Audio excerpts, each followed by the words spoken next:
ایران امریکہ مذاکرات کا اگلا دور 11 جولائی سے پاکستان میں شروع ہوگا۔ سعودی میڈیا العربیہ کے مطابق سابق ایرانی سپریم لیڈر آیت اللہ علی خامنئی کی آخری رسومات مکمل ہونے کے بعد بات چیت کا دور شروع ہوگا۔ مذاکرات میں ایران پر پابندیوں، منجمد اثاثوں سمیت جوہری پروگرام پر بات چیت کا امکان ہے۔ دونوں ممالک کے درمیان بلا واسطہ مذاکرات بدھ کے روز دوحہ میں ہوئے تھے، جسے امریکی صدر کی جانب سے تعمیری قرار دیا گیا۔ ایران کے منجمد اثاثوں میں کچھ بحال کرنے پر اتفاق ہوا تھا، تاہم امریکہ نے ایرانی دعووں کی تردید کی تھی۔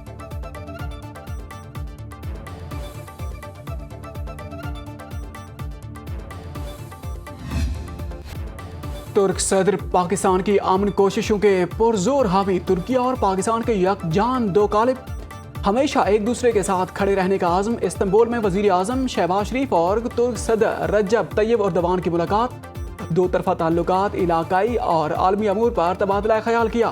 مشترکہ پریس کانفرنس میں ترک صدر رجب طیب اردوان نے کہا، عالمی امن کے لیے اسلام آباد مفاہمتی یادداشت انتہائی اہم ہے۔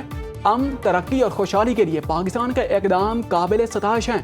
پاکستان میں سرمایہ کاری کے لیے بزنس کمیونٹی کی حوصلہ افزائی کریں گے۔ پاکستان اور ترکیہ خوشحال مستقبل کے لیے مل کر آگے بڑھتے رہیں گے۔ وزیر اعظم شہباز شریف نے کہا کہ ایران اور امریکہ کے صدور نے پاکستان کی ثالثی میں MOU پر دستخط کیے۔ ترک صدر کی مخلصانہ حمایت سے پاکستان کو ثالثی کے کردار کا موقع ملا۔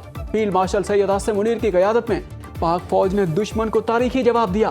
پاکستان پر جنگ مسلط ہوئی تو ہم نے اپنی خود مختاری اور وقار کا دفاع کیا۔ انڈیا کے خلاف جنگ میں ترکی کی حمایت۔ ترکیہ پاکستان کا مضبوط اور مخلص اتحادی ہے۔ دونوں ممالک کے درمیان برادرانہ تعلقات ہیں۔ وزیر اعظم شہباز شریف کا استنبول میں B2B کانفرنس سے خطاب۔ انہوں نے کہا کہ پاکستان اور ترکیہ کے تعلقات مزید مضبوط ہو رہے ہیں۔ ترک سرمایہ کاروں کو پاکستان میں توانائی، معدنیات، آبی ذخائر، لائیو سٹاک، زراعت، IT، مصنوعی ذہانت اور اکنامک زون سمیت مختلف شعبوں میں سرمایہ کاری کے بہترین مواقع سے فائدہ اٹھانا چاہیے۔ وزیر اعظم نے صدر اردوان کی قیادت میں ترکیہ کی ترقی کو سراہا۔ شہباز شریف نے کہا، مشکل وقت میں سعودی عرب اور ترکیہ نے پاکستان کا ساتھ دیا۔ تقریب سے خطاب میں نائب وزیر اعظم اسحاق ڈار نے کہا، دونوں ممالک کی قیادت اور عوام میں اعتماد کا رشتہ ہے۔ بدلتے عالمی منظرنامے میں معاشی تعاون کی جیت بھی تبدیل ہوئی۔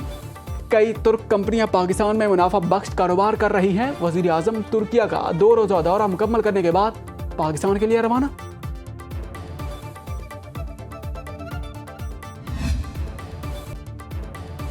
وزیر اعظم اپنا گھر پروگرام تک رسائی مزید آسان۔ سیکیورٹیز اینڈ ایکسچینج کمیشن کی تجویز پر نان بینکنگ کمپنیاں بھی وزیر اعظم اپنا گھر پروگرام میں شامل۔ SECP کے مطابق نان بینکنگ ہاؤس فائنانس اور انویسٹمنٹ فائنانس کمپنیاں 1 کروڑ روپے تک قرض فراہم کر سکیں گی۔ مائکرو فائنانس کمپنیاں اپنے گھر اسکیم کے تحت 50 لاکھ روپے تک قرض دے سکیں گی۔ اسکیم کے تحت پہلے 10 سال کے لیے صرف 5% شرح سود پر قرض دستیاب ہوگا۔ وزیر اعلیٰ خیبر پختونخوا سہیل افریدی کی زیر صدارت اہم اجلاس مالاکنڈ ڈویژن میں امن و امان، ترقیاتی منصوبوں، گورننس اور سروس ڈلیوری سے متعلق اور دہشت گردی، انتہا پسندی اور منشیات کے خلاف زیرو ٹالرنس پالیسی، پولیس اور CTD کو جدید وسائل سے مزید مضبوط بنانے کا فیصلہ۔ وزیر اعلیٰ کی سوات کے پیڈز ہسپتال کو بر وقت فنڈز جاری کرنے کی ہدایت۔ سہیل افریدی نے کہا کہ ہم اپنی کارکردگی کو فائلوں سے نہیں بلکہ عوامی اطمینان، اعتماد اور خوشحالی سے جانچیں گے۔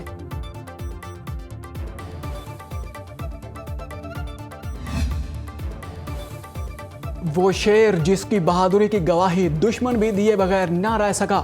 کیپٹن کرنل شیر خان شہید کی آج 27ویں برسی۔ وزیر اعظم چیف آف ڈیفنس فورسز سربراہ پاک فضائیہ اور بحریہ کا شہید کو خراج عقیدت۔ پوری قوم کیپٹن کرنل شیر خان شہید کی جرت، بہادری اور عظیم قربانی کو سلام پیش کرتی ہے۔ 1999 کی کارگل جنگ میں غیر معمولی بہادری، قائدانہ صلاحیتوں، انتہا نامعزز حالات میں مادر وطن کے دفاع کے لیے فرنٹ لائن پر قیادت کرتے ہوئے جامِ شہادت نوش کیا۔ شہید کی جرت، حب الوطنی، فرض شناسی آنے والی نسلوں کے لیے مشعل راہ۔ لاہور میں غیر ملکی خواتین پر تشدد اور زیادتی کا کیس، پولیس نے مزید 3 ملزمان کو حراست میں لے لیا۔ متاثرہ خاتون اسٹر رابنسن کا مجسٹریٹ کے سامنے سنسنی خیز بیان۔ خاتون نے کہا کہ پہلی رات 4 لوگوں نے ہمیں باندھ کر تشدد کیا، اس دوران اسٹیفنی کو واپس لایا گیا۔ رضا ڈار نے کمپیوٹر اور پیسوں کے بارے میں پوچھا۔ ایک شخص نے کہا، تم نے ہمیں پیسے نہ دیے تو زندہ نہیں جاؤ گی۔ کالے کپڑوں میں ملبوس شخص مجھے دوسرے فلور پر لے گیا۔ اور متعدد بار زیادتی کی۔ پولیس رائے کے مطابق میڈیکل رپورٹ میں ایک خاتون سے زیادتی کی تصدیق ہو گئی۔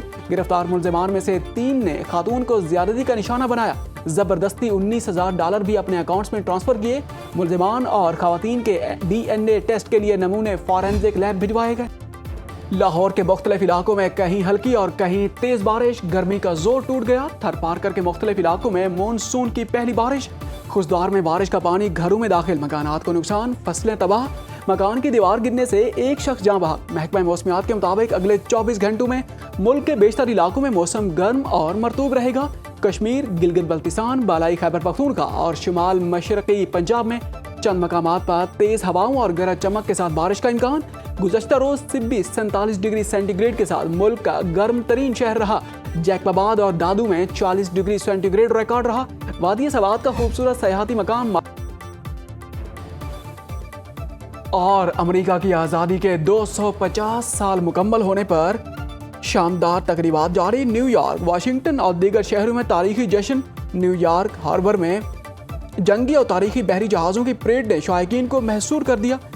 بلو اینجل سمیت 100 سے زائد فوجی طیاروں نے کرتب پیش کیے۔ واشنگٹن ڈی سی میں امریکی فضائیہ، نیوی، کوسٹ گارڈ اور ناسا کے طیاروں نے فلائی پاسٹ کیا۔